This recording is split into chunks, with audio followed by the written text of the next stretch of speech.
President Bola Tinubu receives briefing on possible bilateral cooperation with the Kingdom of Saudi Arabia.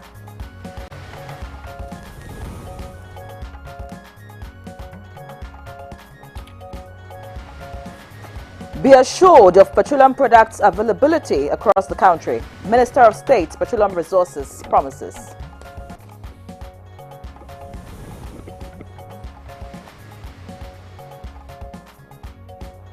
Ministry of Women Affairs puts smiles on faces of vulnerable women as nationwide distribution of food items commences.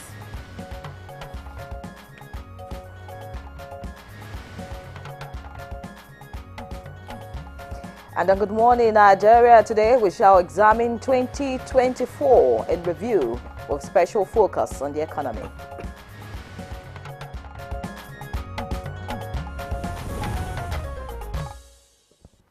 The backbone of any country's developmental aspiration is largely hinged on its economic prosperity. For Nigeria, 2024 has been quite eventful, with uncertainties, surprises, and a mixed grill of sort, from the economy growing 3.46% year-on-year in the third quarter of 2024, arguably quicker than in the first two quarters of the year, with 3.19% in the second quarter and 2.98% in the first quarter. Absolutely, Jume.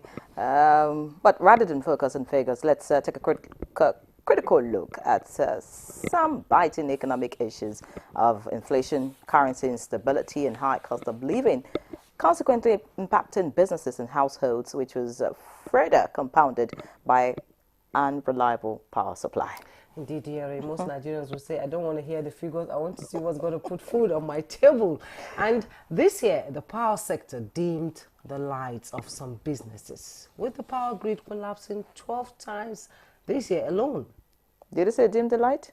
I think it's completely shut the light out. Yeah, Well, the Naira didn't escape the brunt either, as economic analysts even affirmed. The Naira could be considered one of the worst performing currencies in sub-Saharan Africa this year.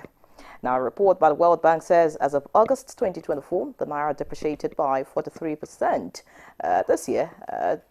And of course, it still remains that way till date, making it one of the weakest currencies in the region alongside Sudanese pound and Ethiopian birr. And experts attribute the Naira decline to some factors, including demand and delays in foreign exchange disbursements. This, despite government's effort at stabilizing the Naira in June 2023. More than a year ago. Honestly, this worsened inflationary trends, especially for importation. As of December 26, 2024, a dollar stood at 1,595 Naira. In November 2024, the inflation rate rose to a soaring 30-year high of 34.6%. These figures are really depressing. And unfortunately, the fuel cost complicated the nation's inflationary position, with pressure on manufacturers of goods and services. They've had some real knocks on the head. 2024, actually.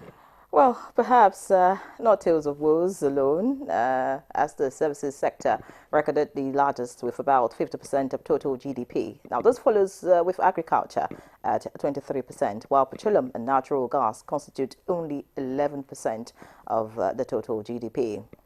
As the curtains fall on the year 2024, experts agree Nigerians are keeping hope alive for 2025. You know what to say? Once you're alive, there's hope. There's hope. Okay. So on Good Morning Nigeria this morning, we'll focus on the review of the economy sector in the year 2024 and consider projections for 2025.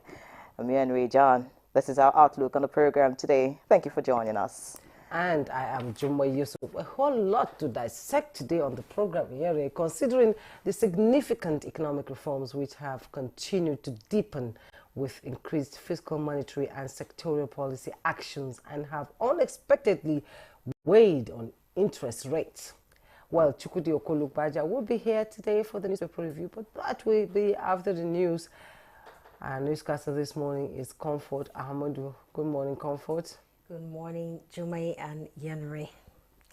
Now, President Bola Tinubu has received a briefing from a Nigerian delegation who recently visited the Kingdom of Saudi Arabia for more bilateral cooperation and collaboration. Finance and Coordinating Minister of the Economy, Wale Edun, recently led a delegation which included his counterpart for Budget and Economic Planning, Atiku Bagudu, and other members of the Presidential Economic Coordination Council to follow up on the economic diplomacy between the two countries. Across the various opportunities that are there for foreign direct investment, for trade partnerships, and for even financial investments. So all our engagements with Saudi officials demonstrated that confidence, and that we are confident investments will follow. On field, the Minister of State, Petroleum Resources, Oil, Senator Henekin Lukpobiri wants Nigerians to appreciate the deregulation of the petroleum downstream, which he said has ultimately resulted in availability of petroleum products across the country. I've been going from one filling station to the other to ensure that, the price they are selling is none of our business. You can see the price disparity. Some filling stations are selling 1,050 naira. NNPC, mega filling station is selling for 999. Others are selling for 1,200. That is the real essence of deregulation. And I've always contended that the price will find its level. What we need to do is to ensure that products are available, for the benefit of Nigerians. The Federal Ministry of Women Affairs has flagged off nationwide distribution of food items to the vulnerable women and families to enable them have food in the spirit of the season. And I hope that this little intervention will support many more families to put food on the table. All the groups, that are registered with us, as many as possible. This will be done all across the country. More people that will be supporting us so that we can be able to kind of double up effort to ensure that we address the global challenges around food security. And elsewhere, the Nigerian Television Authority and other federal government-owned broadcast outfits are receiving federal government adequate attention to maintain their leading role in broadcast ecosystem. The Director General of the Nigerian Television Authority, Saliu Abdul Hamid Dembo, said these in Kaduna at a reunion of former staff of NTA Kaduna.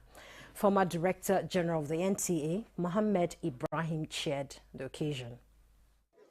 Thank the President for considering the need to finance the rehabilitation, also the equipping of our stations across the country, and equally to thank the Honourable Minister for being there for us. It's an issue that is very, very important, and this is a very big achievement under this present administration.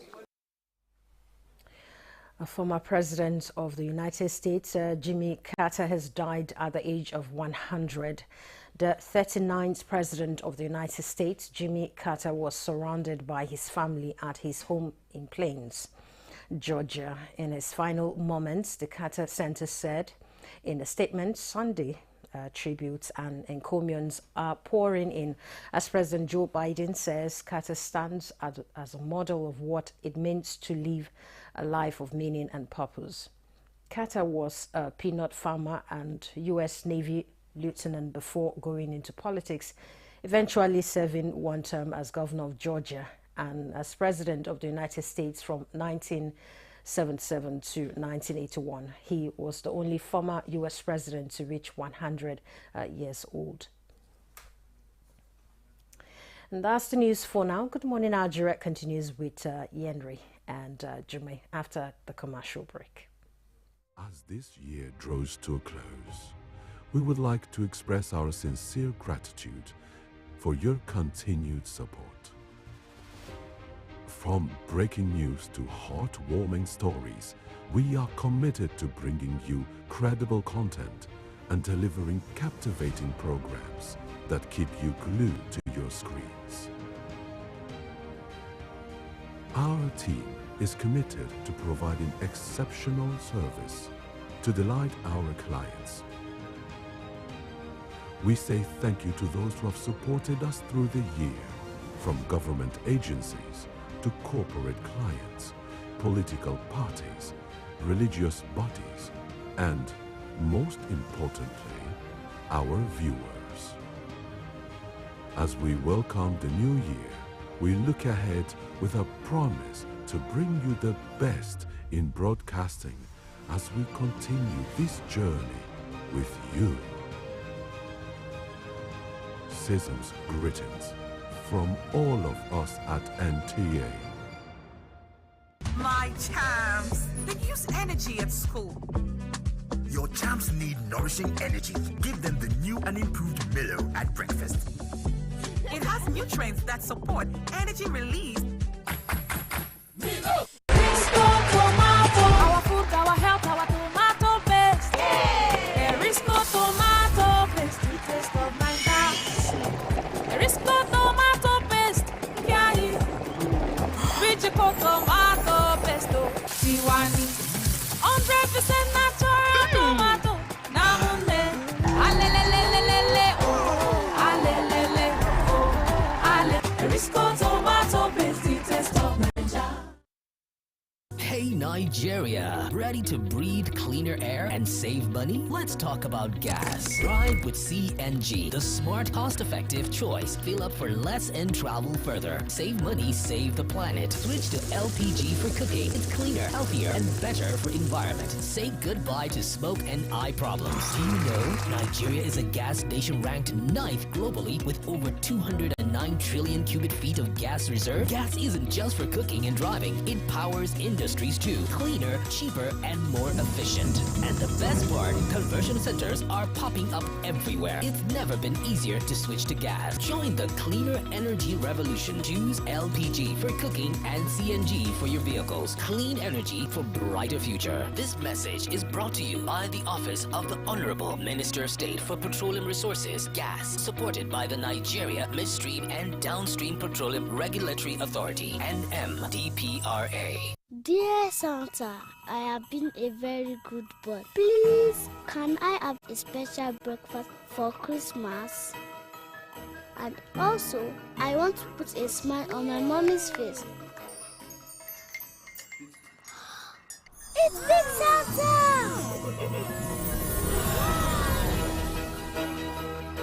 Thank you, Big Santa. Enjoy Christmas at its peak.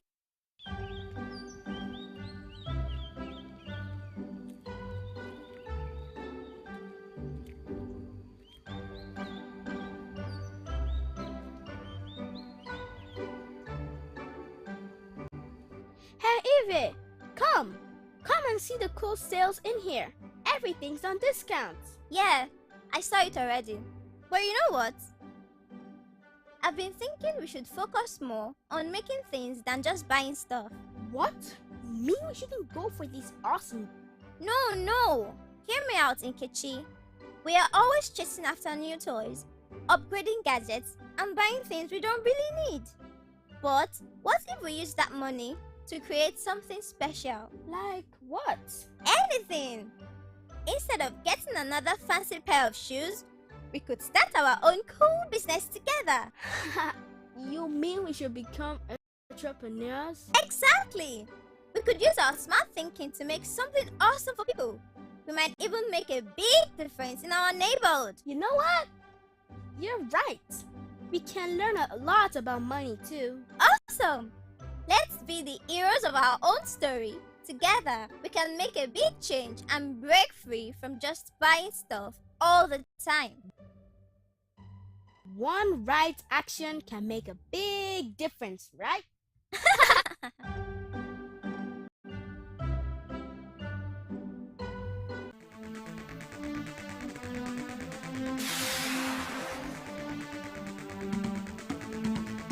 Niger's allegation of Nigeria's co-sponsoring with France to destabilize the country. Imagination or real?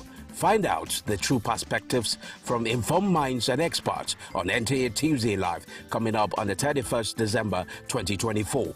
NTA Tuesday Live, every week at 10:30 p.m. It promises to be inclusive and educative. Join us.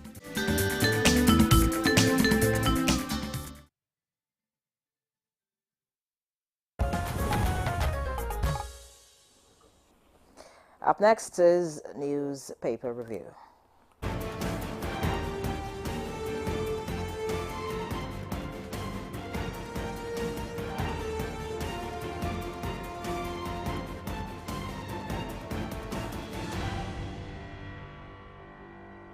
Newspaper reviewer Chukwudi Okolo Baja is seated.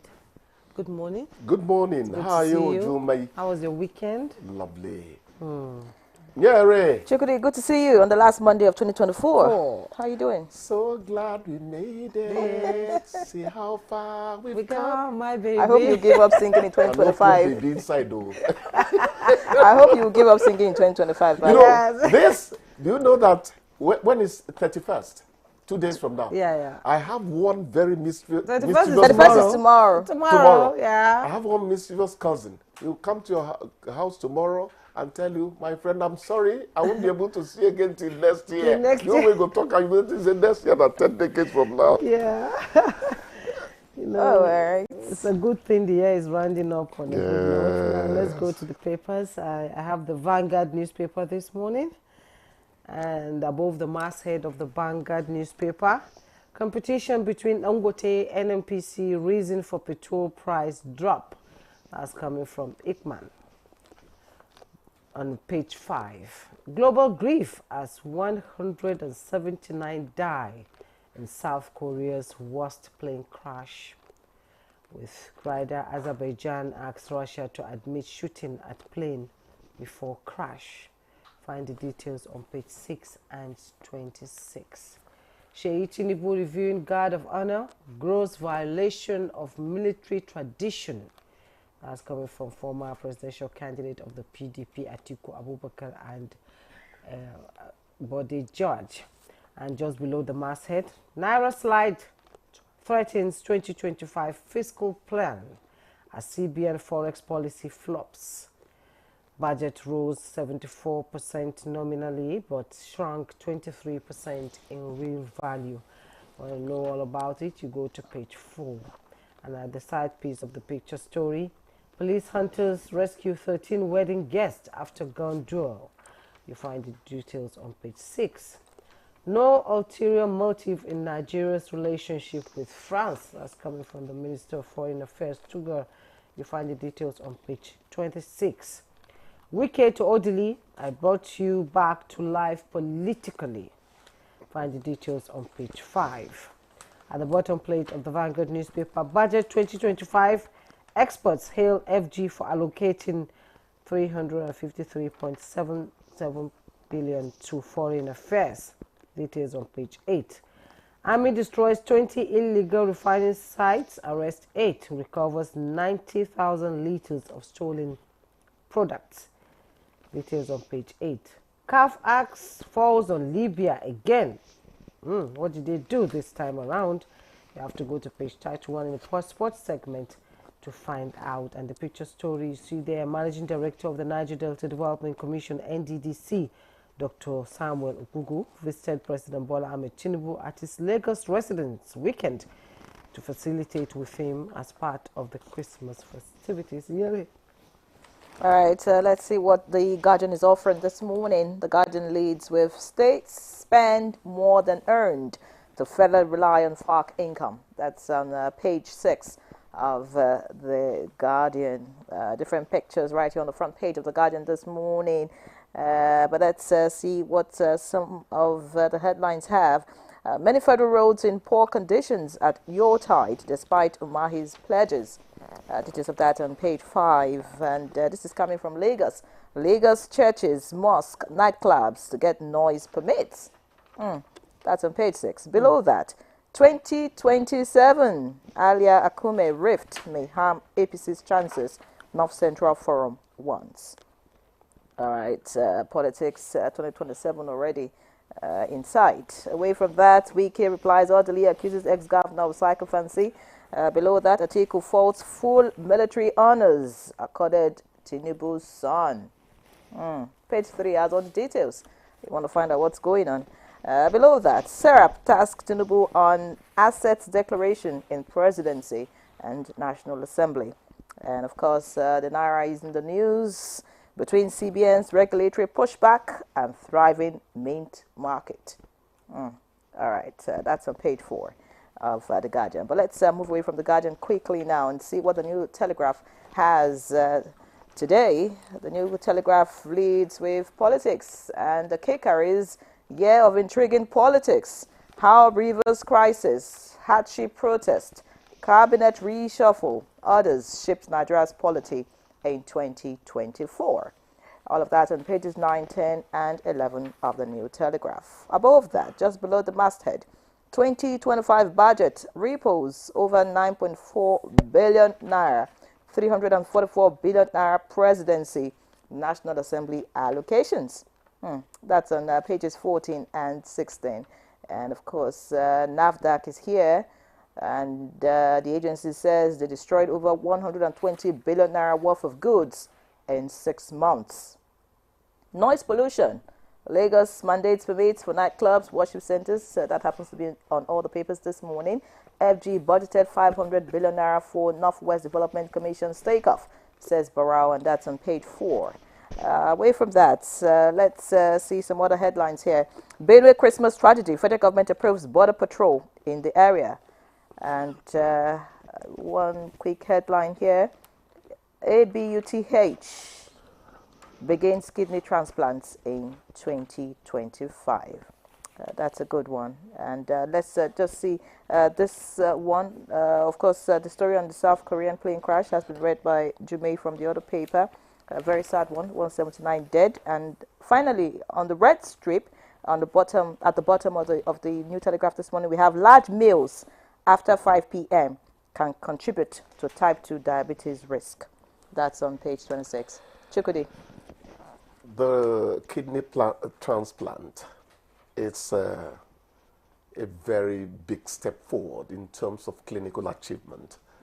But even more important is whether people can afford the price of the kidney to transplant. The other time we're talking about dialysis needing to be free for end-stage treatment of renal problems. This is very important. Well, for kidney, you know, families could donate, so it's not like they have to pay all the time for it. Yeah. If you have a family, 75% of the time, you buy it. You buy it. That's the point. 75% of the time. You know, when it comes to health, there are certain things that are not within the reach of the ordinary people. Then you only live as a function of how much you have in your pocket, how deep your pockets are. That's not how it should be. We wish them luck. Let's say thank God for the clinical, achievement. 80% of earned income for 21 states came from Federal Account Allocation Committee. That's the FAAC.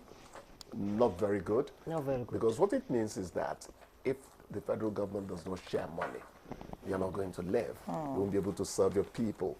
The IGR is a very important tool of development. But Nigerians will tell you, where is the internally generated revenue going to come from? Who is going to pay it when we can't afford even money for our food? So a lot of balancing needs to be done. It needs to be done. You know, there's a place I buy breakfast in the morning at times when I close it. And that day I went, one revenue collector came, left, another one came, left. The third one came, the woman just lost it. She went crazy. I said, what's your problem? How can you just keep collecting money? How much am I earning? Many of them are fake. And I told her that, yes, whenever they come, ask them for their ID card. Exactly. They are... Always ask for their ID card. Don't just give them money. Exactly. So Nigerians should begin to insist on many things. So these things happens even in states. And, we've talked about this here most times, about states not doing enough to support the federal government.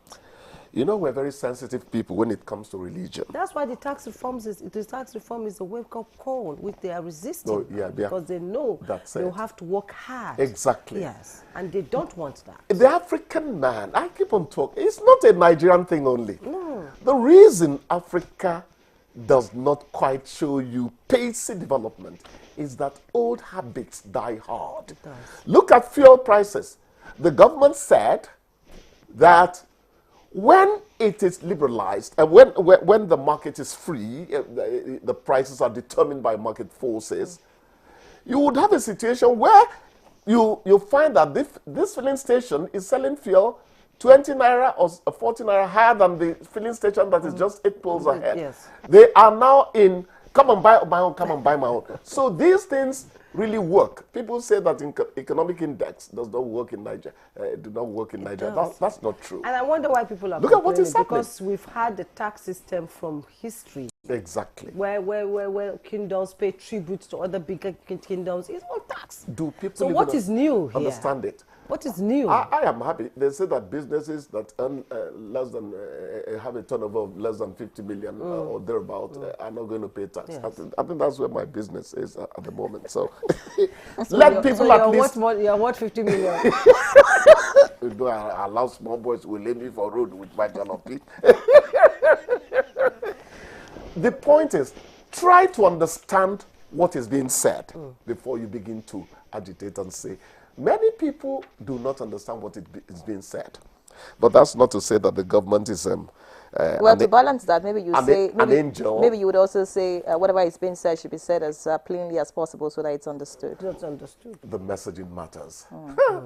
The additional mathematics woman. Yes. You know, Lagos churches, mosques, nightclubs to get noise permits. I always talk about Lagos leading the way. Now, here's the one that touches raw nerves in Nigeria. Religion.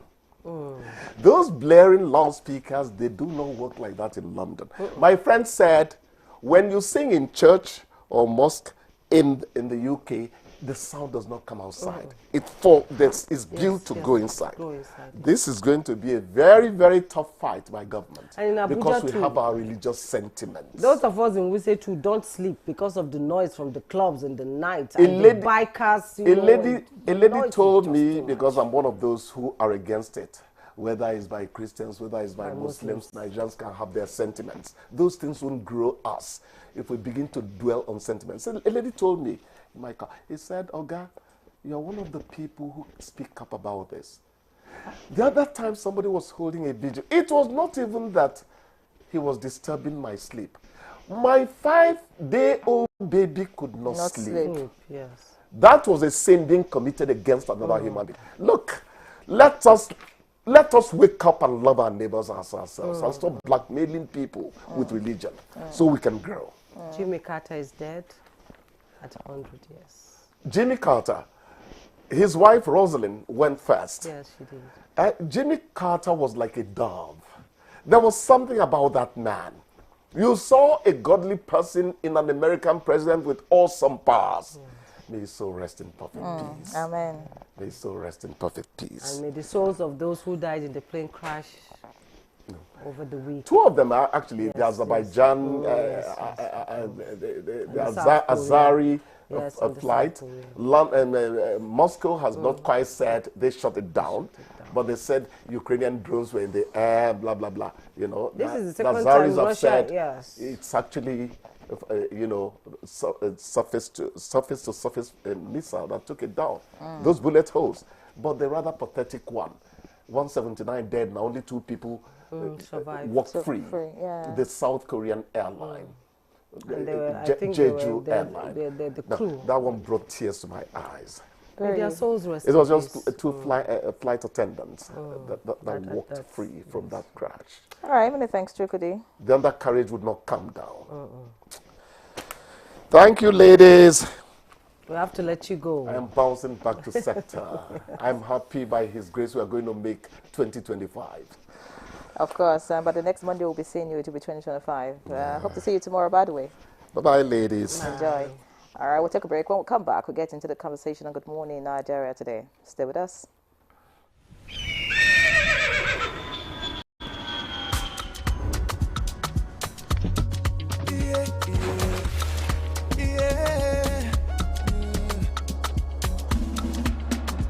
From the Atlantic across the savannah to the Sahara, we rise, the land of the free, we know they tire. We dream great, our spirit is undying. Resilient, rooted like palm tree, we sway in colors, with undying demand, we make solutions, we ignite passion, yeah. Each ethnicity is unique, we have more than just a nation. We are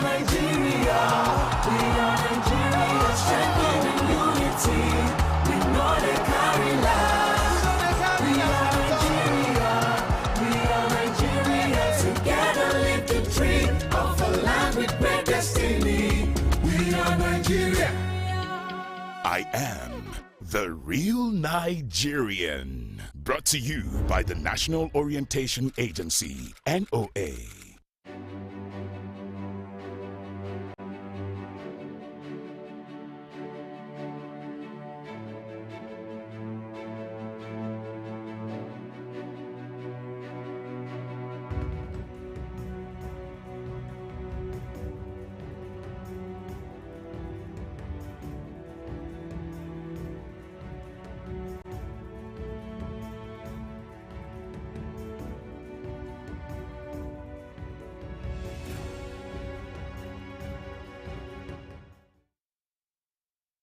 Dear Santa, I have been a very good boy. Please, can I have a special breakfast for Christmas?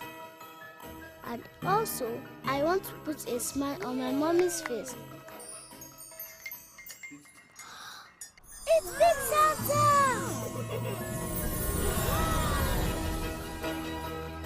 Thank you, Big Santa. Enjoy Christmas at its peak.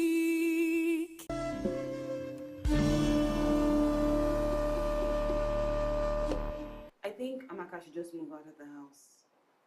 Yes. No. Standing out of the house is not the right thing to do. Oh, there you go again with your sentimental family stuff.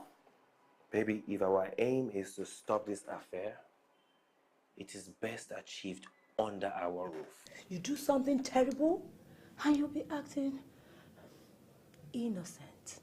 What are you going on about? Don't ask me that question again. You couldn't even control yourself in the presence of our visitors. What are you accusing me of, woman? My son, I don't know how serious you are with my daughter, but there's something that needs to be done urgently before you move any further. Anything, just anything, just say it. I'm ready to do anything. There is a spell that needs to be removed. Spell. Family forever. The story of our lives. My champs, they use energy at school. Your champs need nourishing energy. Give them the new and improved Milo at breakfast. It has nutrients that support energy release. The counsel of our fathers. I will urge and advise our younger generation to use talent and brain to sort out problems, not arms. Nigerian youths, let's build our nation together.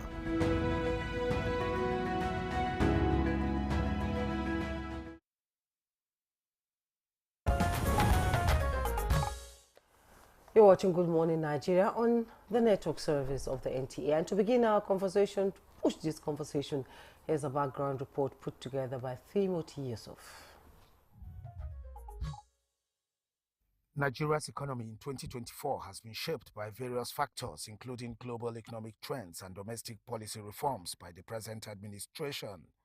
For economic growth, experts say the country's GDP growth rate showed promise with a 2.98% growth rate in the first quarter of 2024, surpassing the performance of any quarter in 2023, except fourth quarter of the same year, 2023.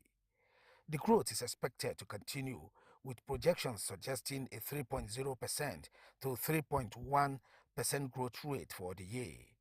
Another factor is inflation and interest rates, which analysts believe remains a concern, with rates reaching a record high of 34.19% in June 2024. Efforts were, however, in place at various times to combat these. The Central Bank of Nigeria, for instance, raised the policy rate. While this is expected to help curb inflation, it may also limit economic growth. For reforms and policy changes with ultimate aim to curbing unemployment, among others, experts explained that the Nigerian government has implemented various reforms aimed at driving economic growth and stability. These include the removal of fuel subsidy, exchange rate unification, and increased fiscal discipline. While these reforms have yielded some positive results, such as increased government revenues and exports, they have also led to pressure points like naira depreciation and rising inflation. In all, despite the challenges, Nigeria's economy is generally expected to continue growing even to the last day in 2024, driven by sustained policy reforms and improved oil production. While many believe that Nigeria's economy in 2024 is characterized by a mix of challenges and opportunities, government's reforms have shown promise and that the country must navigate ongoing economic pressures to achieve sustainable growth. More insight on Good Morning Nigeria today. All right, many thanks, Timothy Yusuf, for that background report. Now joining us for the conversation, we have Professor Uche Owaleke. He is Professor of Capital Market, Nasarawa State University, and President, Capital Market Academics of Nigeria. Many thanks for joining us, Prof. Thanks so much, Larry. Compliments of the season. Same to you. Also with us for the conversation is Yushua Aliyu, an economist. It's a pleasure to have you again. Thank you. Good morning. And of course, for joining us via Zoom from Lagos is Dr. Paul Alaje, Chief Economist and Partner, SPM Professionals. It's nice to have you join us. Compliments of the season. Thank you so very much for having us. A beautiful morning to you. Compliment of the season and Happy New Year in advance. New Year in advance. Gentlemen, we've talked about this throughout the year. When inflation rises, drafts, and the forex exchange and all. We've been talking about, Professor Owaleke, let's begin with you, let's have your assessment of the Nigeria's economic landscape and the key drivers of Nigeria's GDP growth in 2024. We've had some big knocks, in 2024, and we're still reeling from it. Oh, yes, I like that word, reeling from it. Yes. The fact remains that the twin reforms we saw in 2023, notably the fuel subsidy removal and the unification of exchange rates, the impact of these reforms, one can say, has continued to linger. So that's why I said I like the word, reeling. So we are still reeling from the impact of those reforms. And the reality is that they are not going to disappear overnight. Recall that as soon as that happened, inflation went up, and the naira, of course, went down. So it is the ripple effect, that we also saw in 2024. In 2024, I recall January inflation rate was at around 29%, 29.9%. Today, inflation is at 34.6%. That's the latest by the National Bureau of Statistics. If you also take the exchange rates in January, I think opened around official 1,350. Today, official, we are talking about 1,550. And then you can also, say generally that 2024 was indeed, a difficult year for many Nigerians, and that's as a result of, as I said earlier on, the lingering impact of those reforms. But of course, we also had the if you like, the sunny side of 2024, and that's and that goes to show that yes, we've had those. If you like, the immediate reaction, immediate impact of the reforms, but there is a promise, or there is, a ray of hope that with time they will ease off, and one, is beginning to see those signs, beginning with even improvement in the GDP numbers. GDP, you can see steady growth in GDP. First quarter 2.98%, second quarter 3.19%, third quarter 3.46%. So we've had steady growth in GDP over the 3 quarters we have that has been reported. And you can also look at the unemployment rate. Well, again, let's also use the numbers by the National Bureau of Statistics. Unemployment rate, we were told, dropped from 5.3 in quarter 1 to 4.3 in quarter 2. So that's one positive side, even though some people say there are people that still are not too, comfortable with the new methodology that the MBS is using for the unemployment. But that's the figure we have. Drop in unemployment rate, increase in GDP, increase in, it's also important I mention it. The central bank has been able to also, if you like, grow reserves, external reserves. So we have witnessed accretion to external reserves. External reserves at the beginning of January 2024 was around $33 billion. And we also know that, much of that, as at that time, was encumbered. But today, we hear external reserves in excess of $40 billion, enough to finance 9 months of, imports. And when you look at goods alone, up to 17 months of, goods. So to that extent, one can say, yes, the central bank has been able to do that. And one other thing we've also noticed is in terms of one of the triggers of money supply, central bank has also been able to take care of that. Again, of course, with the cooperation of the fiscal side, and that's talking about the ways and means. So today, ways and means financing is no longer the issue. So on balance, yes, I started by saying it was a difficult year. It's still, 2024, many Nigerians will tell you was a difficult one. But there are signs that, with time, as we go into 2025, we're going to be beginning to see some, improvements, no doubt. And I can't end this opening without mentioning the, what the central bank, has also done in terms of monetary policy. We saw an aggressive monetary policy stance by the central bank beginning in February. Remember, in February, central bank jacked up the monetary policy rate by as much as 400%. The following month, March, they took it up again by 200%. So between February and now, and November, central bank jacked up monetary policy rate by 875 basis points. So that's quite, an aggressive stance. And that's also, if you now look at the fact that they also increased their cash reserve requirements, to 50%, that also tells you that it was an aggressive stance. And that had, also this effect, particularly on the manufacturing sector. Today, the manufacturing sector is also, if you like, groaning from such, rate hikes, such that we hear today that the manufacturing sector is carrying accumulated inventory, unsold inventory of 1.2 billion naira. Okay, we also saw very high rate of increase in the cost of power, particularly for the manufacturing sector. So manufacturing sector hasn't really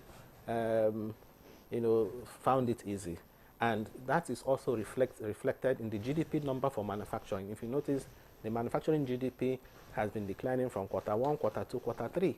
In quarter 3, manufacturing GDP declined to 0.9%. Agri sector too, okay, has also not been doing too well, all right, in 2024. But as I said, there is hope, that in the nearest future, some of these things, will ease off. Why I'm saying that is because the central bank, if you look at the pace of the tightening, okay, it has tended to decrease. The last one we saw was just 0.25%, suggesting that by next year, central bank may completely pause rate hikes, and we also begin to see maybe inflation moderating in 2025, which is why the budget, for example, is basing its assuming that inflation will come in next year on the average at 15%, below what we targeted in 2024. So overall, a difficult year, but there is sign that things will improve going forward. Nigerians are hopeful. Yes. Should be hopeful. Yeah. All right. Of course, I would ask you much later if you actually think that the projection that the inflation rate will drop to 15%, if you see that, happening. But, that will be much later. But let's get to Dr. Paul Alaje now. Listening to Professor Waleke, all through, he said it was a difficult year. I want to know if you agree that it was a difficult year, and maybe tell us if there were challenges, as regards the economy in 2024. Thank you so much for having me once again. 2024 was indeed a difficult year, and the difficulty with things that have been emphasized by different headquarters, by different economists, even though some had projected that the impact of the two policies will not linger this long. But having read about economic history and read about countries that do not have the necessary background or what we call the assumptions before the policies were made, some of them even had the impact for as long as 10 to 15 years.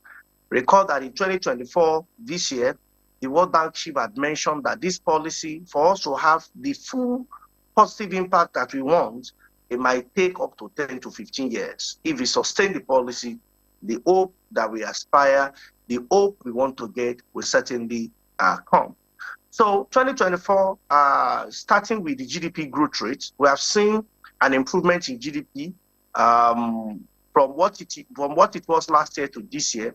But it's important for me to also say that Nigeria's GDP has now reduced significantly. Now, it does not make sense if we are saying that GDP rate has grown, but the GDP has reduced. Yes, but that's the truth. The GDP numbers has reduced to arguably $199 billion. You know why I use the word dollars? Because the president and indeed the central bank governor hopes to grow this economy in 10 years to $1 trillion economy.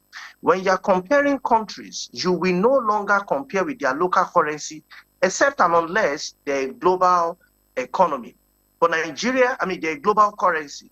For Nigeria to compete with the rest of the world, which is the real aspiration, we must compete with the rest of the world and understand that we are here for economic competition and to complement those who are buying from us, or perhaps the rest of Africa.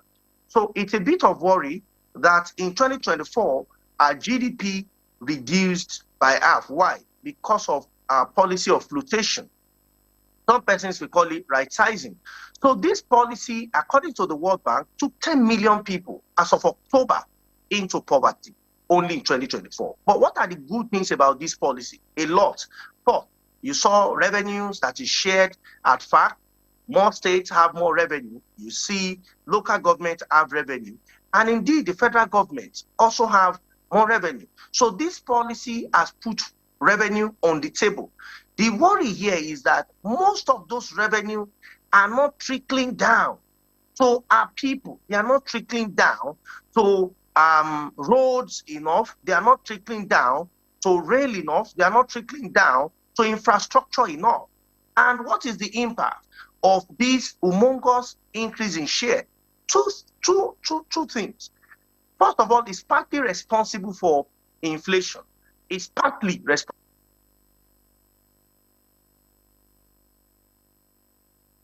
Like we lost connection. Dr. Paul there, but I believe if the Zoom gets better, he'll be back. Let's bring in Yushau Aliu into this conversation. Both Doctor and Prof are optimistic that the economy will get better by 2025. And, talking about the growth, Nigerians will say it is more heard than seen. All they want to do is see food on their table. The numbers, do they really matter to Nigerians? Yes, it matters. Because elementarily, when an income of a household increases, even the expenditure has not increased, there is hope and expectation that that same income will translate to welfare of the family. Why figures are important in looking at an aggregate economy. Dr. Paul Alaje has touched an area that is most significant in achieving the target. One is that the available resources, the IGR structure, and probably the spending aspect. Emphasis on an economy can be understood looking at the parameters. But the parameters alone cannot explain the prosperity context of that economy for a period of time. It is important when we are looking at 2024, first of all, to understand that it was a difficult year. It was a year that there was series of industrial unrest. It's a year also that is challenged even at the end with a new tax reform that has generated a lot of tension. But one thing that remains good is that state government have tested what is called prosperity as far as revenue sharing is concerned. To translating that to investment for social structure requires them to understand that the increase of resources, probably from the federal angle or from the Nigerian structure, is not going to be complete without understanding why they must limit deficit in the appropriations. For local government, it must be zero deficit budgeting system. The 2024, most of the budget are in deficit. For the federal government, it was a deficit of 9.7 trillion at the beginning.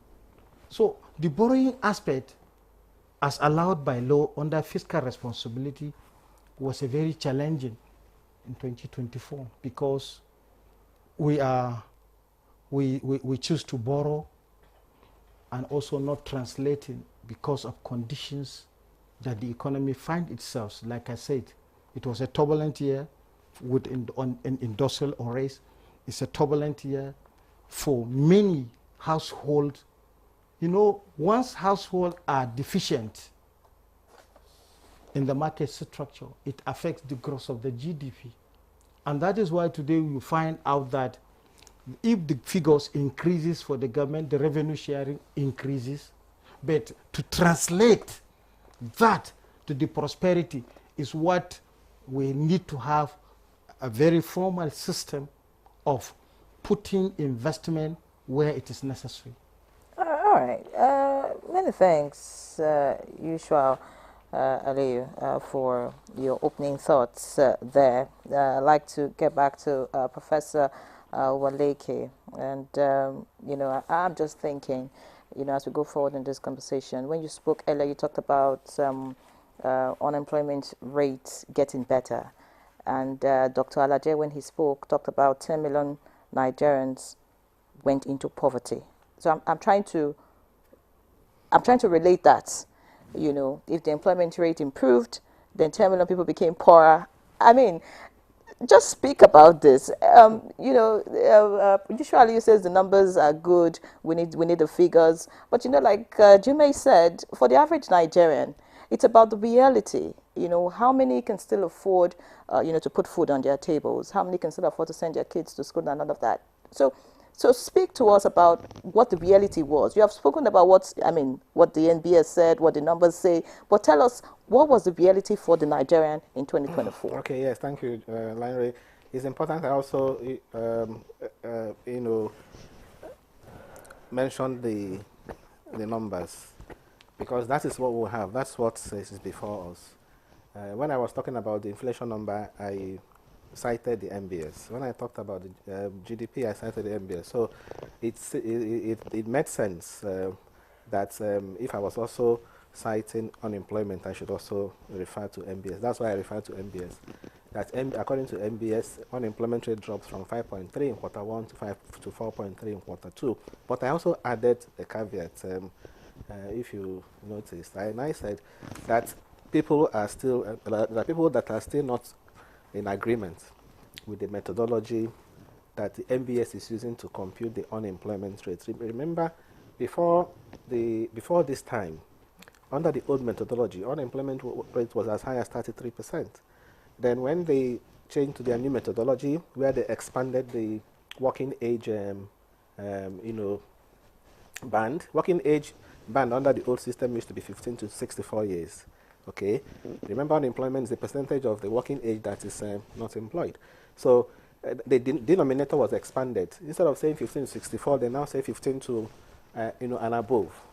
So okay, and they also reduced. What we used to have was, if you were not in employment for at least 20 hours in a week, you were unemployed. But again, they removed that. So when you expand the denominator, you tend to have something that is very, very low.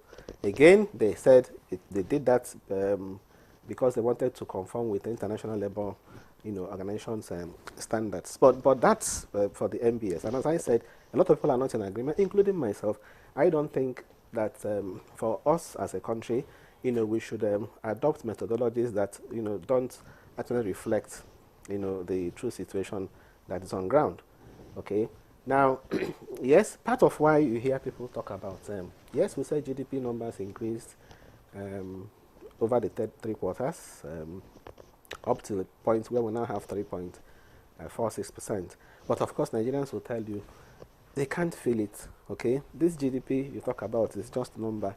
All right, people are still suffering. Majority of people are still suffering, and that is because I have always said it, and I want to emphasize it here too. It's because of the quality of the growth. It is time we began to pay attention on the quality of the GDP growth. So when you see that GDP has grown, or you say GDP, what is GDP? We say monetary value of goods and services produced in an economy, okay, over a period of time. Okay, so when you say GDP growing, it's important to disaggregate to say what are those factors, what are those major drivers of GDP growth. Okay, in the last 3 quarters, we have seen, for example, the first quarter oil sector was, I think, around 5-point-something%. In the second quarter, 10-point-something. Then third quarter, it dropped again. GDP growth in Nigeria has been powered by the services sector.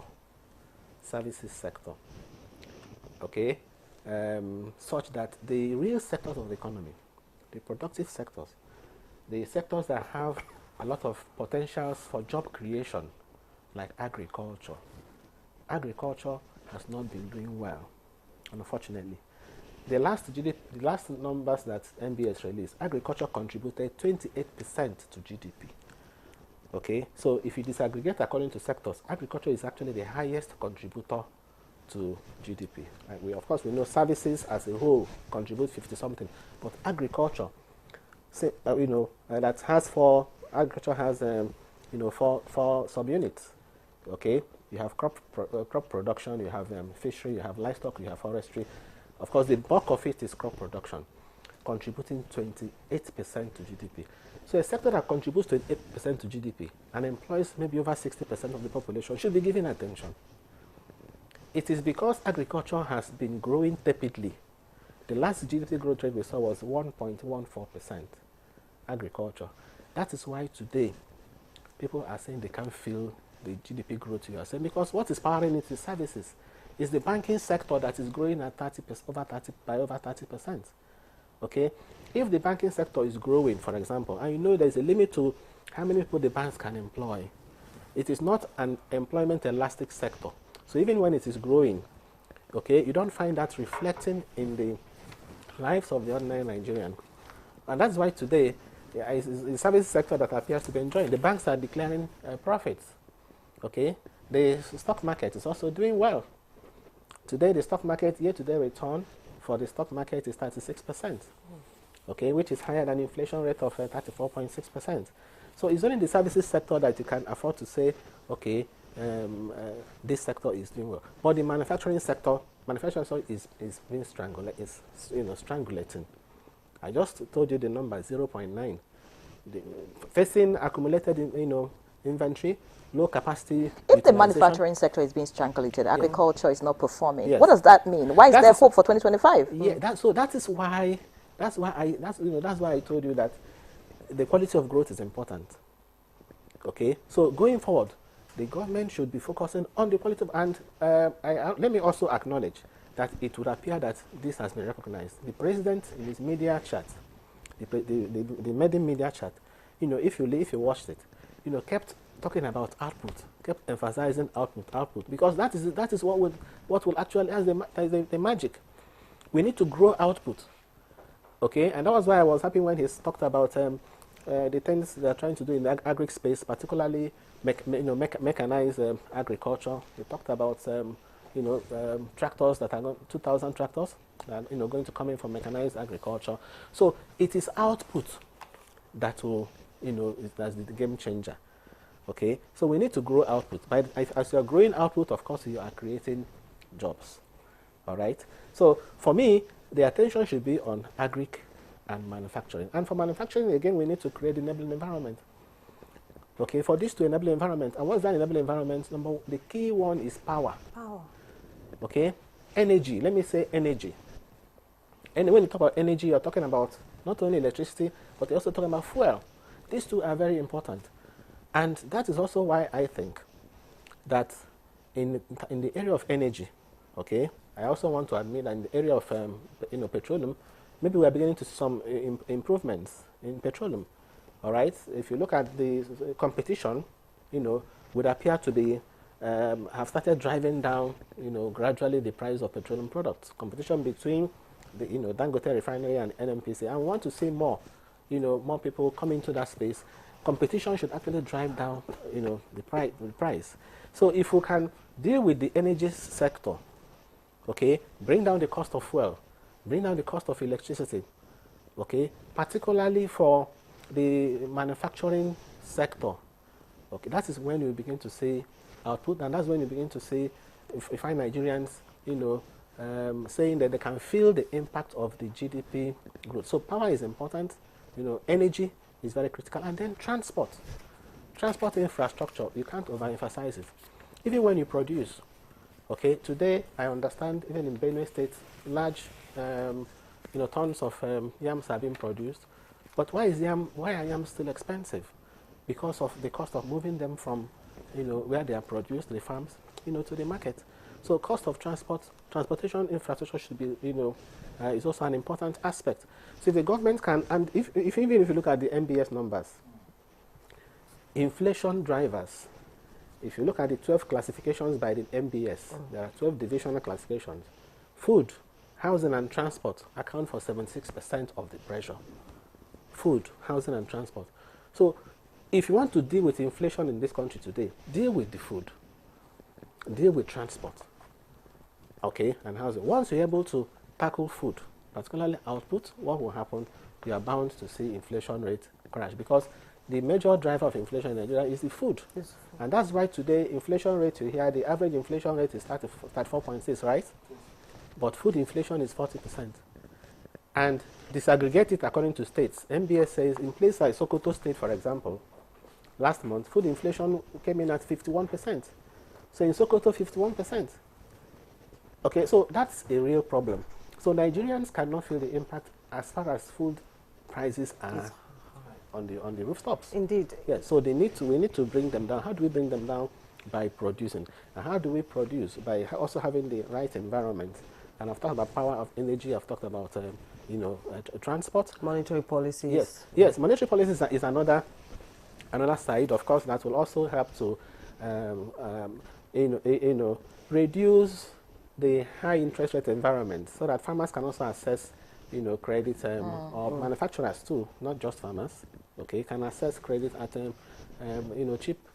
cheaper rates. Today, lending rates are as high as 35–40%. So tell me an economy that can, be productive under that kind of very high interest rate environment. But of course, the central bank has given reasons why it had that stance, because of the huge money supply, because of the huge ways and means. The monetary side of inflation. Central bank tries to handle the monetary side of inflation, and that's why they did that. But of course, it also had its adverse consequences, and that's why I said that I am optimistic that going into 2025, central bank will pause rates, okay, and that we may also begin to see, gradually a lower interest rate environment that can also support, productive activity in the country. Indeed, the inflation rate remains high, and I'm happy that you're optimistic that it will drop maybe by 15% by 2025. We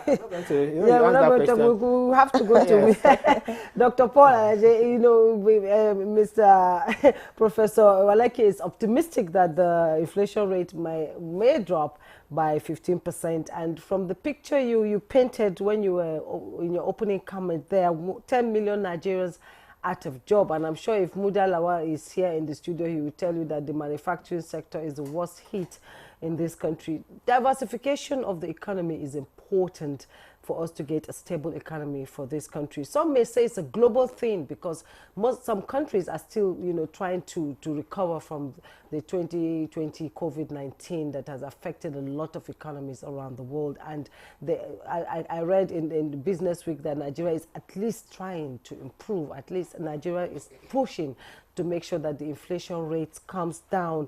Now, the manufacturing sector, let's talk about it, the agri sector.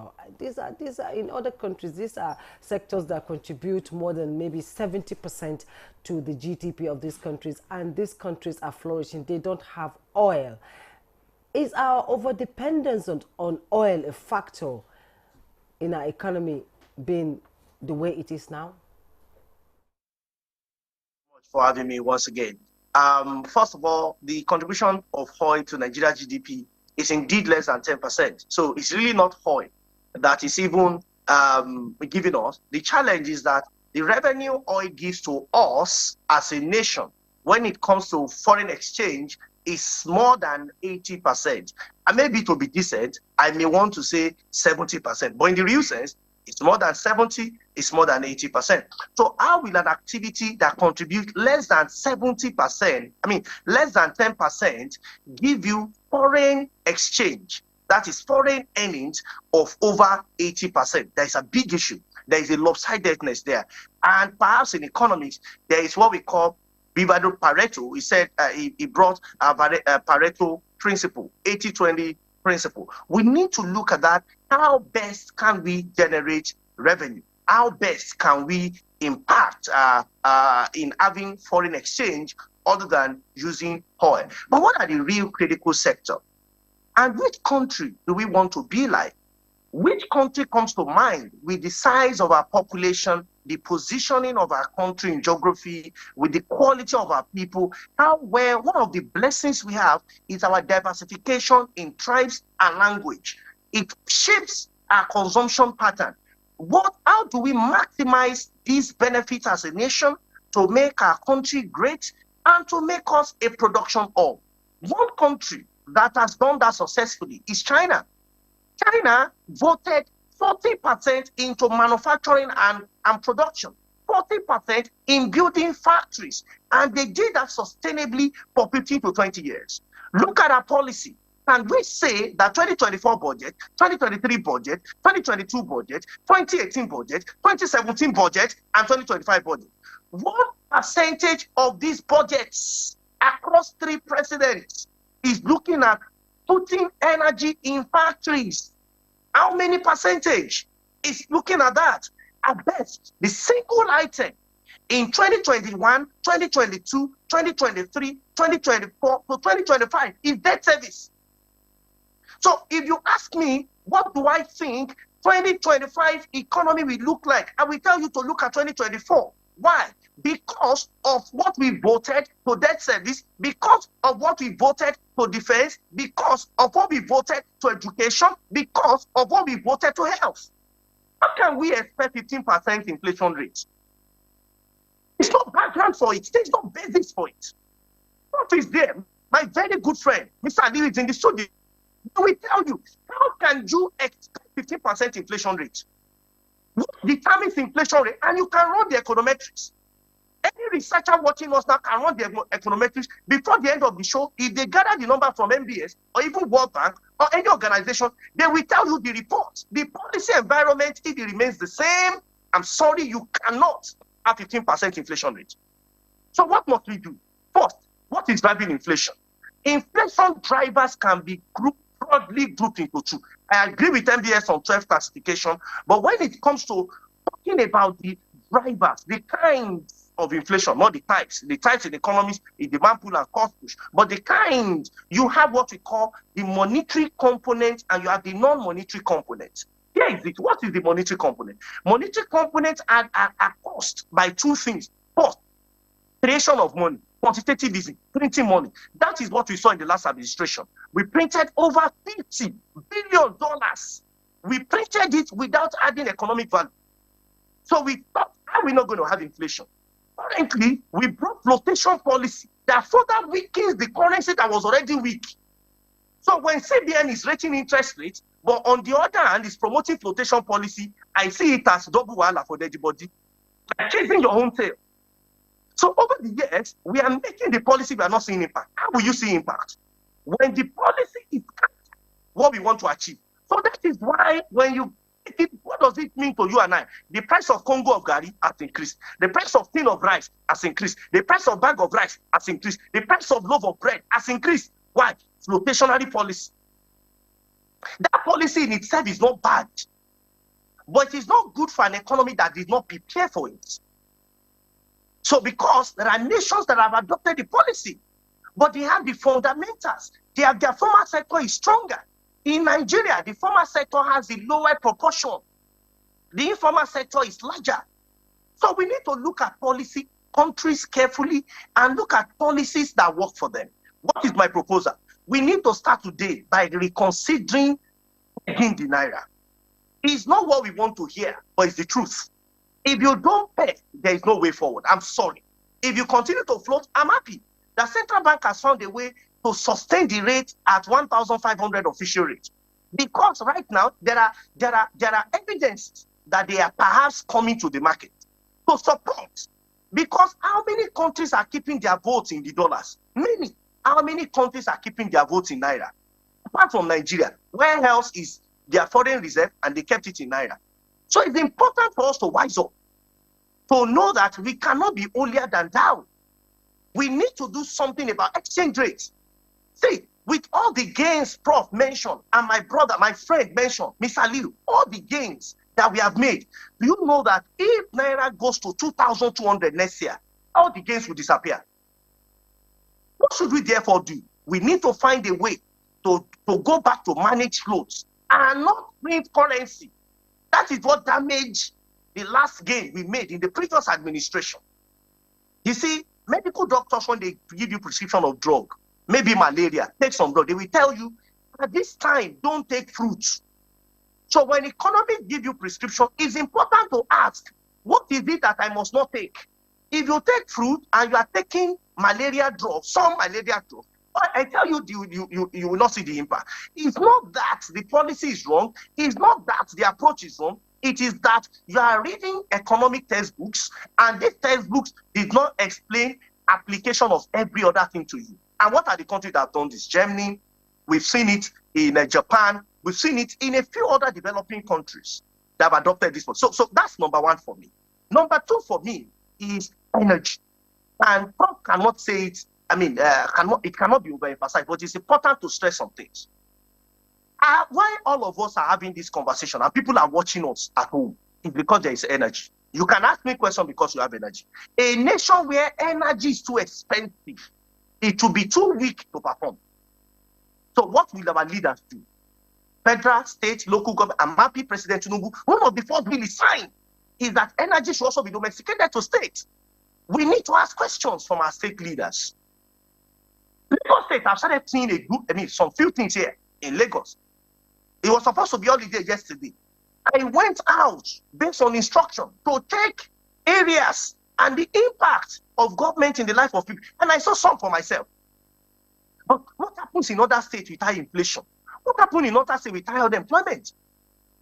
Can we have different conversations or even invite economists to talk to FAC so that we see area we need to put up? Because if it is better in Sokoto, it will affect the overall GDP. If it is better in Imo, it will affect overall GDP. If it's better in Lagos, it will affect overall GDP. They are parts of Nigeria. So we need to do something quickly about energy. Another one is, where do we want to be? What is not very clear in the mind of many people is that where will Nigeria be in 2030? And this is what we need to carefully document. Where do we want Nigeria to be in 2030? I can tell you where Rwanda will be in 2050. Because it's carefully stated, and please listen to what I'm about to say. It has now been passed into legislation. No matter who leads Rwanda, they must follow suit. Nations that have gotten development, that have grown significantly, have legislated laws that included the economic development plan. President Tinubu has the courage, has the body language to come up with a sustainable, a quality economic development plan and ensure the National Assembly pass it to law. That is when whatever legacy it wants to build, we stand. What does that mean? If we say that we want to build a road, and we all agree to it, from say Imo to Lagos or Calabar to Borno, anywhere in Nigeria, and we have spread out time with which we'll do it. We have identified a percentage of our budget that must go into infrastructure. If the president leads us, that project will still be done because there is not a law that backs it up. Legislation to attach our development plan into it will help us and indeed help Nigerians in finding ways to be. Lastly, is that we need to change our budget pattern. We cannot be budgeting less than 30% to infrastructure and hope that economy will be fine. We will just be analyzing Dogon Turuchi, like my northern friends will say. We'll just be analyzing Dogon Turuchi. How do we increase what goes into infrastructure, CapEx? How do we increase it to 40 or 50% so that the impact of government will be felt somewhere in Otukpo or in Akila in Sokoto or in Koko Yemoja in Ibadan? That's when we will feel it. And we know that truly government is doing their best and we can indeed see what they are doing right now. Thank you so very much. Many thanks, Dr. Paul Ilaje. I would like to stay with you because, first and foremost, I'm glad that you joined us via Zoom. I'm sure the heat will be too much in the studio from the way you have spoken about these issues. I can relate with you, and of course, many Nigerians can relate with you, with the way you speak about this passionately. But, is it all about the federal government alone? Because you talked about, the budgets, a plan by the federal government. You mentioned President Tinubu and all of that. But what about the states? I also remember in your first response, to my first question, you talked about so much money on the table, yet more Nigerians are getting poorer.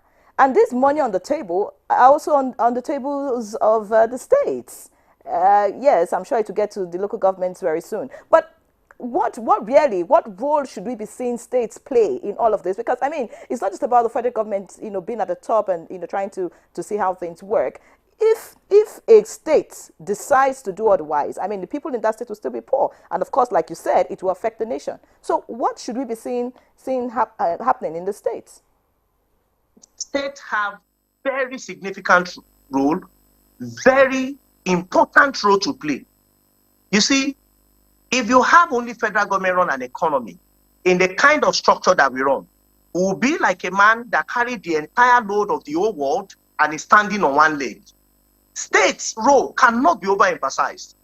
But what have we seen since the exchange naira has been devalued and subsidy has been removed? We have seen two things. One, we have seen that revenue to states has significantly jumped up, but the impact on state economy has significantly reduced. No wonder a number of organizations, including budgets, have analyzed what has been happening to states. In fact, they have a report called the State of States. And you can see the State of States report that most of our states are worse off. And that is why it's important from President Tinubu. Why? If you remember 2024, the question will be, whose administration is it? I may not remember the name of some governors that worked with President Buhari in first term. I may not even remember those that worked with President Yar'Adua, but I still remember the administration. That's why it's important for us to make it a law that what percentage of revenue, what percentage of expenditure must go into capital expenditure, whether you are state or you are local or you are local government.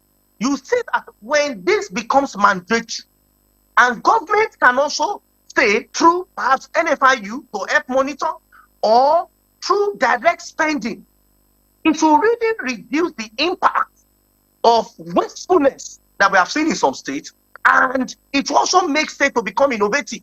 Imagine today, states sit on gold mine.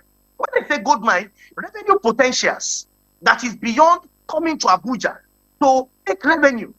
But that's not what we have seen. So, unfortunately, when you have 36 states that is highly diversified, I mean, that is different, about 37 states or 36 states, when you compare that with federal government, who do you think people will talk to first? It's federal government. And this does not mean that when we say government, we are not only referring to federal government. Nigeria has 3 tiers of government: the federal, the state, and the local. So when we make reference to that. But here is it. Where is the impact? Look at Lagos State. I've seen partnership, and I've said it on other shows, which I'm hoping is replicated. Partnership between Lagos State and federal government on rail line, that rail project. It's easing, it's reducing the impact of transport system in Lagos. It's reducing the impact. And when you look at other states that has rail cross them, Ogun State, Oyo State, Osun State, Kano State, Kaduna State, take it all the way down on narrow gauge. And why can't they partner and buy coaches with the Nigerian Railway Corporation? What will this mean? One, to reduce the impact of transport, which Professor Waleke rightfully mentioned in ABS reports, one of the key things that is affecting inflation, headline inflation today, when it comes to non-monetary factor. Two, it will also create employment at the states. Three, it will create revenue at the states. But no, it's not buying of SUV. No, it's not supporting to a level where some of these things can be brought to the fore. And that is why I hope that the president will speak to his colleagues, governors, perhaps to look at Nigeria holistically. Because when government say we want to do federal road and nobody is doing state road, by the time we leave federal road, we're about to get to another street. We'll pass straight through. We'll see say there are potholes. So the Nigerian project should not be seen in segregation. We must see it holistically and divide the work among those who we have elected to lead us, such that we can indeed have a great nation.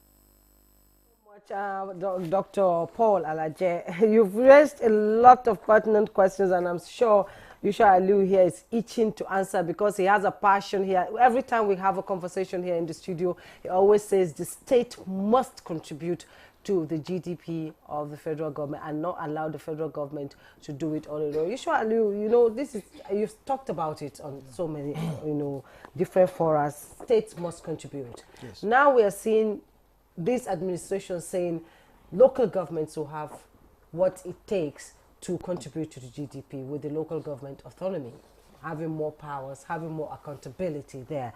What do you think will change the narrative if all these strata of government work together, put their hands on the table together and say, okay, we're doing this for the betterment of Nigeria? Will we be going into do you see 2025 going on a low tide or on a high tide? It's not going to be on a high, definitely. But what my vision is, let us understand the economy in the first instance. We have been applying things that is not even helping the economy. Because you have to put the right measures. Look, the economic parameters that will settle business environment must be carefully looked into and domestically influence the investment. Notwithstanding, Dr. Paul Alaje has highlighted series of issues. I like his presentation. There was a time when we at the colloquium, Paul Alaje colloquium, we discussed 1 year of President Bola Ahmed Tinubu's administration. We have highlighted many, including the tax waivers for import of goods and services. Professor Professor Uche Waleke highlighted the MBS parameters of transportation in terms of food supply. But one thing that is missing is that the yam that is produced here in this particular point in Good Morning Nigeria in January last year with Professor Ango, I highlighted.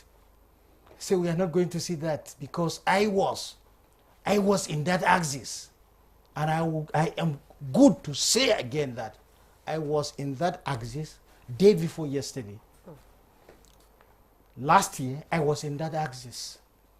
This year, I was in that axis. I passed from Akwanga to Lafia to Obi. No yam. What's happening about the production? It's not that there wasn't production, but it's been exported. It's not. because our naira has no value, people are taking advantage of taking everything. An onion 500 naira, and we are seated telling inflation that is coming down, when an onion for the first time in the history of Nigeria is 500. One. A basket that used 1,005 is now 17,000. Forget about tubers of yam. It's been exported. We thought we can export anything. Look, we need to go back to drawing board and understand what is called food security. That's the first thing you keep for an economy, for the working population to be well fed and face economic activities. I highlighted, like when you look at global food security index,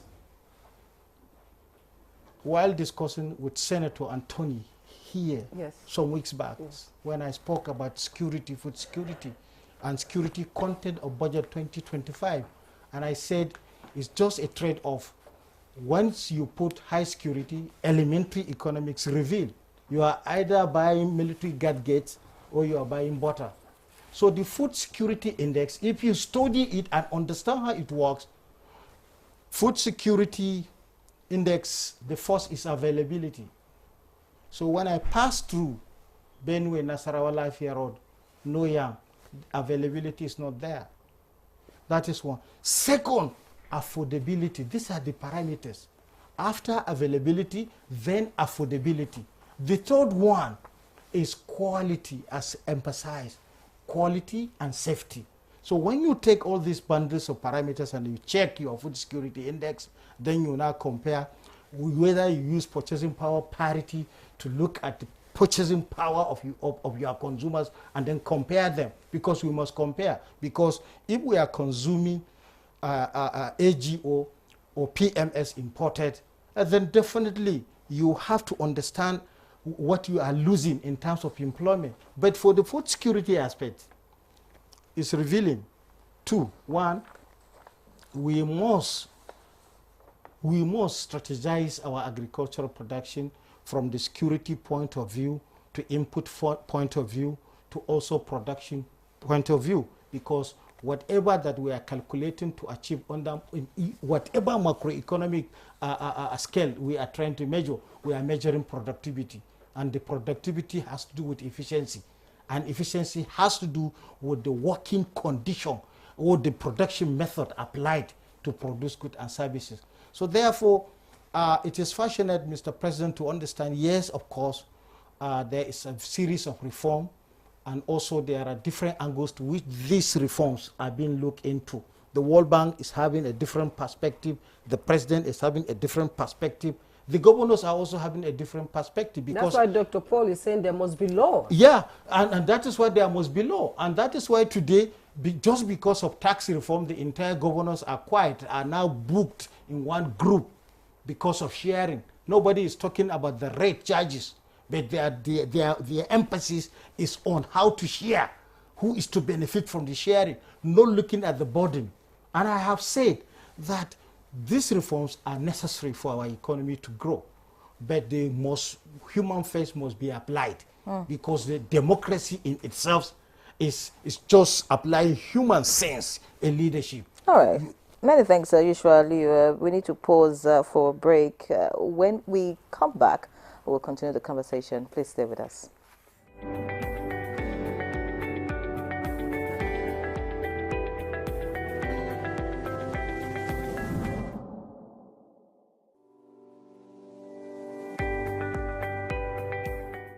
When we think about the digital economy, you can see it as the marketplace for digital goods and services. And increasingly, it's becoming a force to reckon with and an incredible contributor to economic growth, because we've seen the growth in technology and digital platforms. Technology has it really permeated every aspect of life and business, the way we live, the way we work. And when we talk about the digital economy, we're really talking about leveraging technology and digital platforms in a powerful way to drive growth, to drive solutions to problems, to drive applications, and to provide services. The digital economy is something that has the potential to help Nigeria leapfrog a lot of its development challenges, right? Because think about what the mobile phone did for Nigeria years ago. That is the potential we have for digital, because it has a way of reducing the barriers to innovation. It has a way of being able to transform service delivery, whether it's government's delivery of services or whether it's services in the health system, where people can use digital to actually be able to see their patients better. But it takes a lot to realize that potential of digital. The first thing is like every other thing, there's an infrastructure you have to build to be able to make sure that digital economy can thrive. Think of something like, capturing that happens in Nigeria, right? Where you capture, people's biometric when they go for a driver's license, when they go for passports, and each of those are separate things. Largely a system where we're able to streamline that and actually have a platform that exchange biometric information that makes it easier for people to access passports, easier for people to register to vote. But today it's very tough, right? But those are basic infrastructure that needs to be invested in. A lot of it is through government and private sector collaborations to make it happen. If we're looking to accelerate growth in the Nigerian space, we really need to look at enabling the digital economy. That includes providing digital infrastructure, connectivity, because that's the highway, like the highway that everything rides on.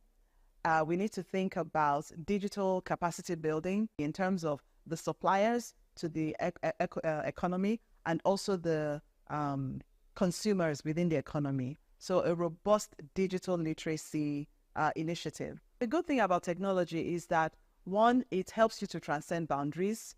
Two, it creates a level playing field, really, because if you create a solution, a technology-based solution that is applicable in this environment, that same technology can be applicable, exported to other environments. And, technology platforms also help drive collaboration, right? When we're thinking about innovation, when we're thinking about business growth, collaboration is an important part of that. So when we think about the impacts with the rest of the world, we find that actually technology platforms are giving us an opportunity to engage more actively, to collaborate, to create partnerships, to even export our knowledge and services for people to engage with. All the great things I'm talking about technology and digital platforms, they need access, internet access, broadband access. So we need to make sure that access is more available and affordable for the average user. The most important thing is to think about where you want to go as a country and actually what type of policies are going to help get you there. There are examples of countries who've been able to transform using digital, for example. There are very clear things those countries did to be able to make it happen. So a lot of this, the pathway to be able to solve these problems are not mysterious, right? It takes courage of the policymakers to be able to understudy some of these things and bring in the policies that work to be able to help them.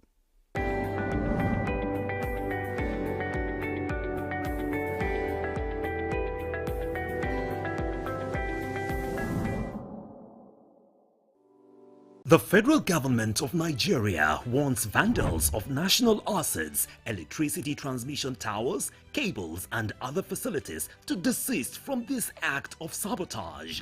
Vandalism is a serious crime punishable under the law. Vandalizing electrical equipment will affect millions of Nigerians, including your loved ones. Remember that national assets belong to all of us, hence the need to protect them. Report all cases of suspicious movement around electrical facilities to security agencies. When you see something, say something. This message is from the Federal Ministry of Information and National Orientation in collaboration with the National Counter-Terrorism Center, NCTC, Office of the National Security Advisor. All right, welcome back. It's still Good Morning Nigeria, live on the network service of the NTA. And our guests are still very much with us, talking about 2024 and review. We focus on the economy this morning. You know, so much has been said about 2024. Professor Uwaleke, being the difficult year and all of that. But the difficult year is walking away, or if you like, is already gone. Just tomorrow left. So maybe we should begin to set agenda. I'm sure policymakers are listening and watching, and be talking about what we should be doing differently in 2025. So I'd like to hear from you.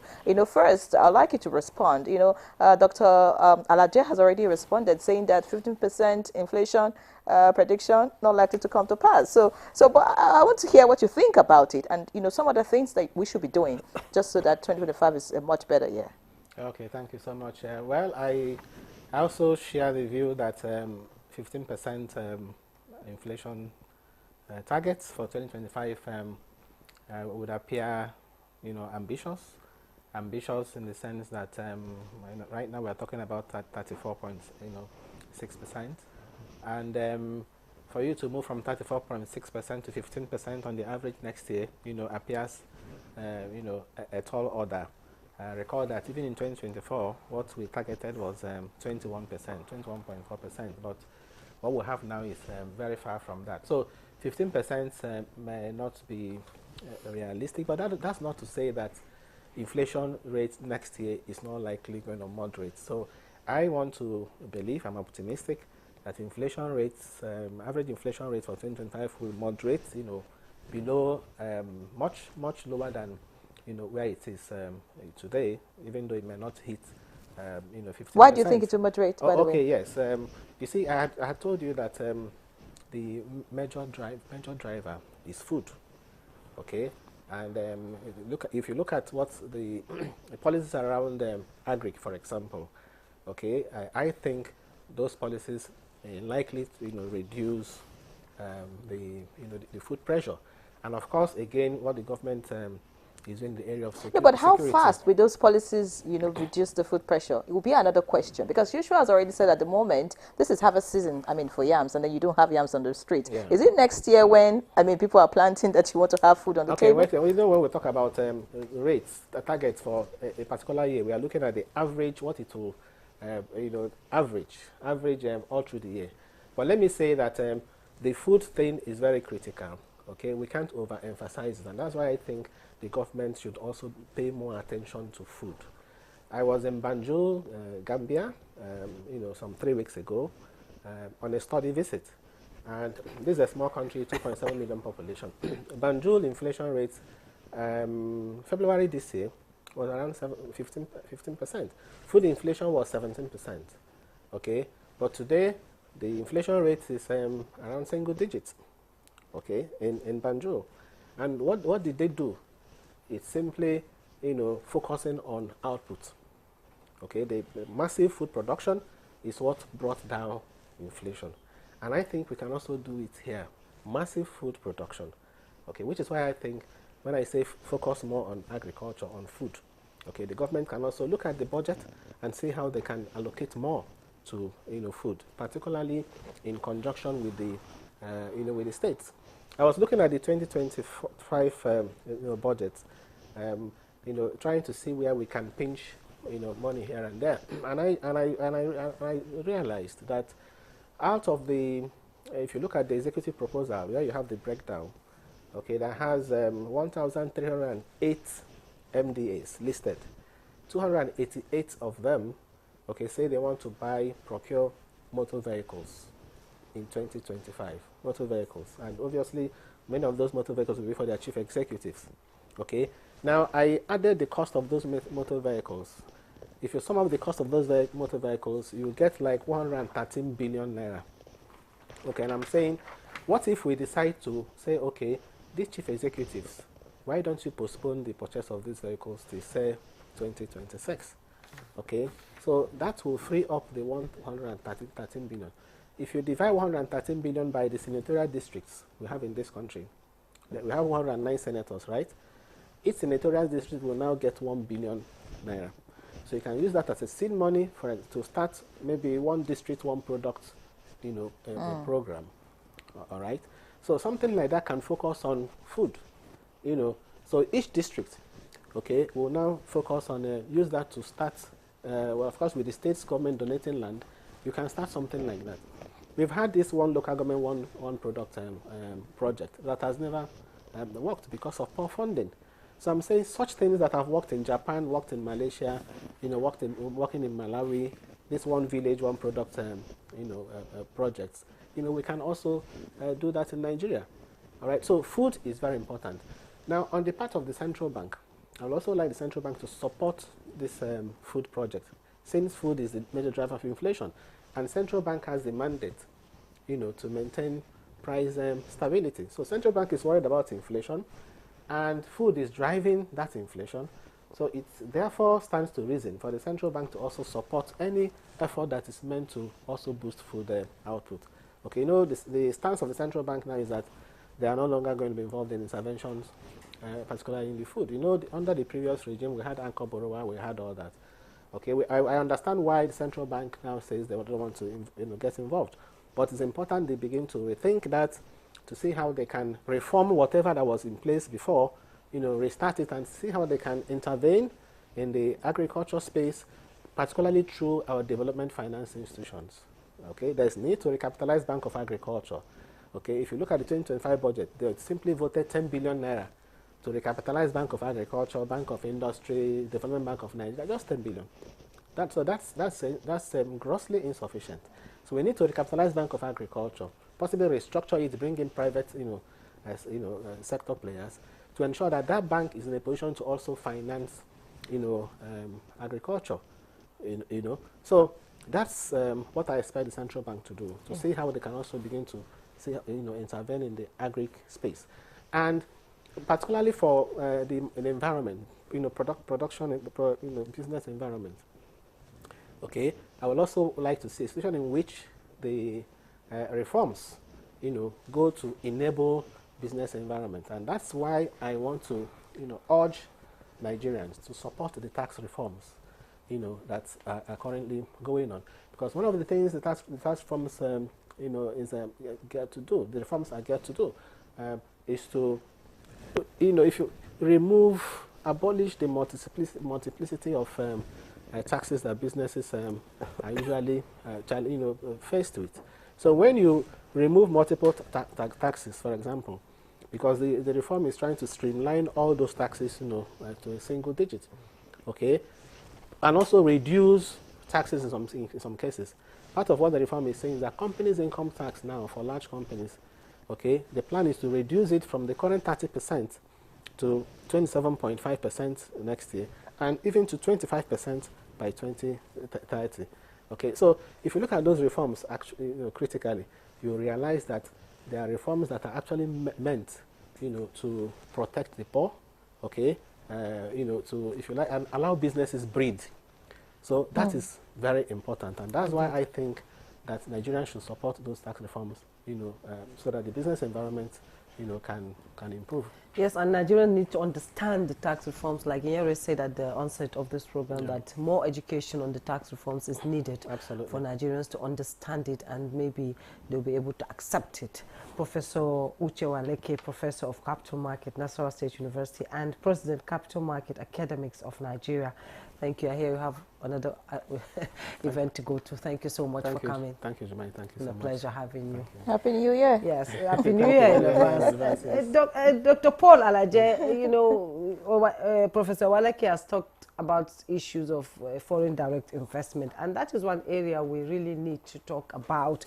And we all know that the president, since he became president of the Federal Republic of Nigeria, President Bola Ahmed Tinubu, has been going around to ensure that foreign direct investment comes into this country, bringing revenue into this country. But this foreign direct investment have been, challenged by regulatory, challenges and also security concerns. Where do you see foreign direct investment in 2025, and what is your projection for 2025 in the economy?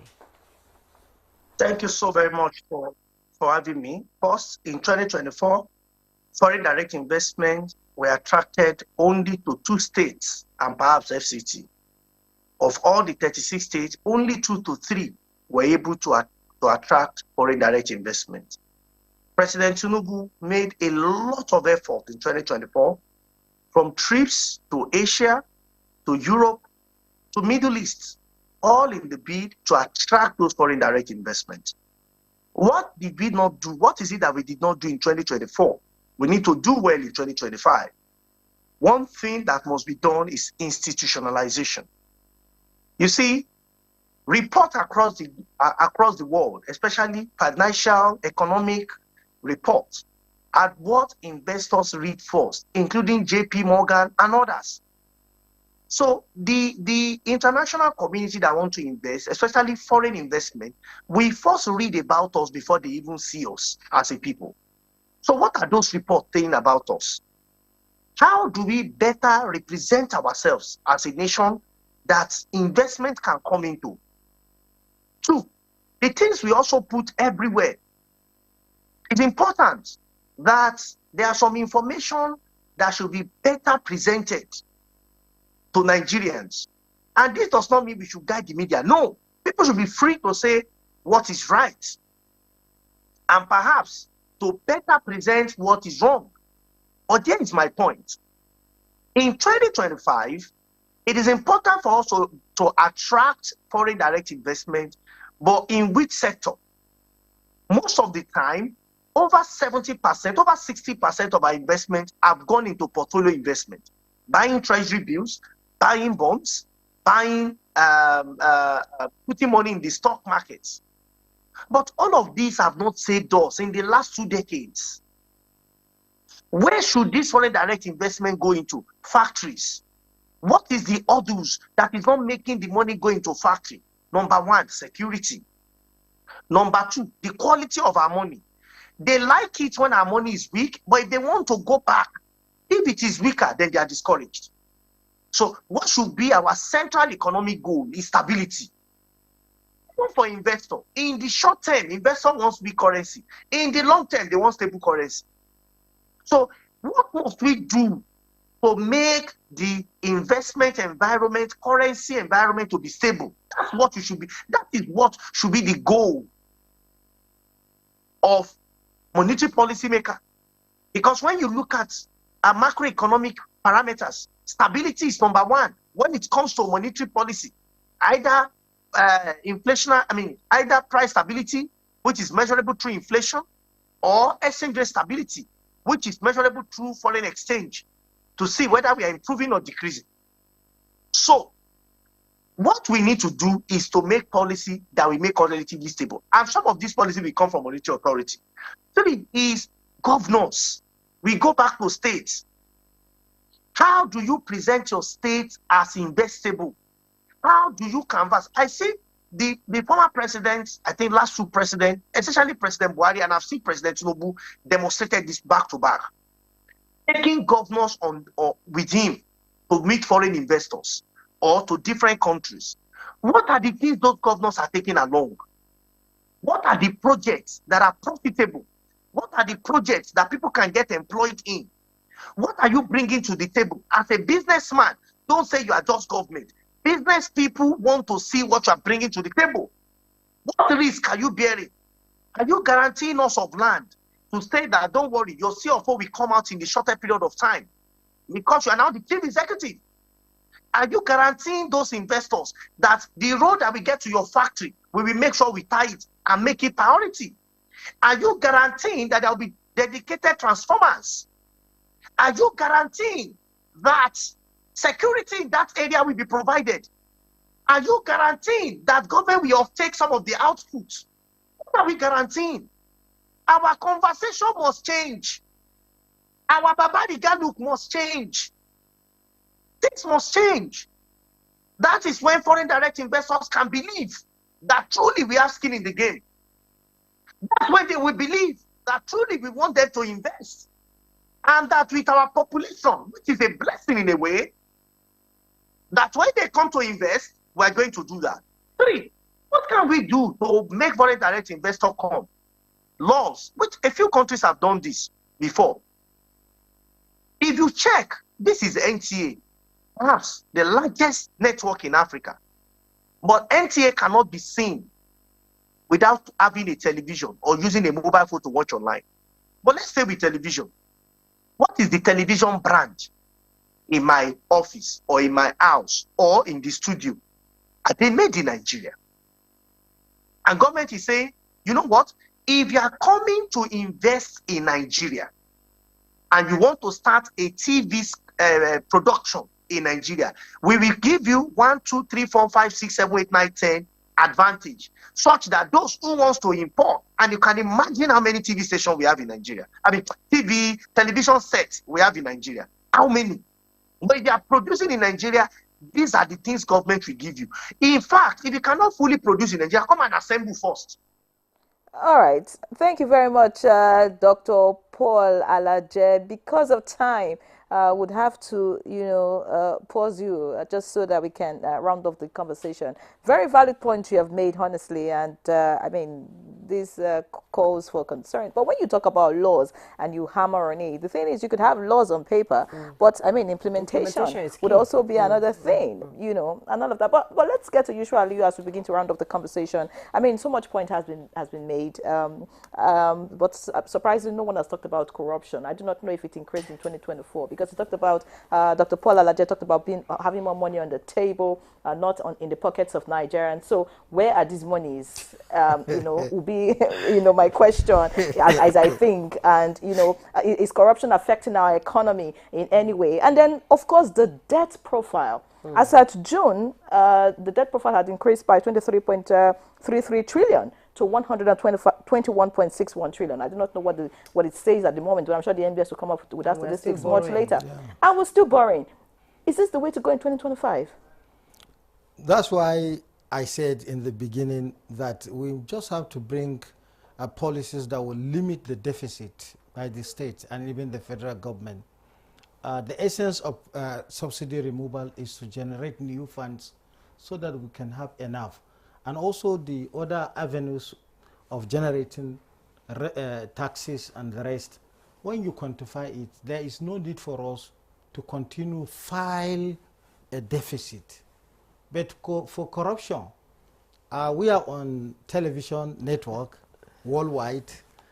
We are very much careful to bring up corruption perception index. I gave you the food security index. Yes. I am very keen about it because the corruption perception index is negative on Nigeria.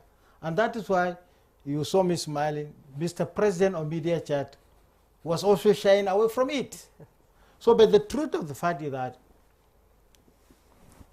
why we refuse to have stability in Forex as identified by Dr. Paul Alaje is as a result of corruption. Revenues has increased, governors are piling up in the Bureau de Change, and Naira cannot be stable. So, and the corruption monitoring index worldwide is negative on Nigeria. You can see the projection. So, but what we are emphasizing, if we have a good domestic policy, let us first of all have sound policies that can keep people, the limited resources. Limited resources matters. In economics, emphasis is always given to the availability of resources, but limited in certain aspects.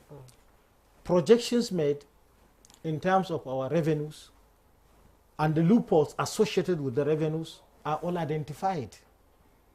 And there is heavy work on corruption monitors, the ICPC, the EFCC, and the rest, because of the loopholes that exist. However, I'm of the opinion that in 2024, let us... 2025. Sorry, in 2025. Thank you. Don't want to leave 2024. Thank you very much. In 2025, let us agree that the central bank should capitalize Nigerian banks. All right. I think we'd have to pause you. I'm sure we'll have another conversation in the new year, or talking about the economy, but we are out of time. So it's about time to go. But quickly, I would like to tell Dr. Paul Alaje that NTA is Africa's largest TV network. That's not in doubt. Thank you so much for joining us for the conversation. We look forward to having you some other time. Dr. Paul Alaje, the Chief Economist and partner at SPM Professionals. Many thanks for your insights. We do sincerely appreciate you. Thank you so much. And I'm happy to know that. And I'm proud. All right. So spread the word too. All right. So, and of course, we want to thank Yushua Aliyu, an economist. Many thanks for being our guest again. We do appreciate you. And of course, we already appreciate Professor Uche Waleke, who joined us in the conversation. All right. So, Jume. And that's Good Morning Nigeria for today. Thanks so much for your time.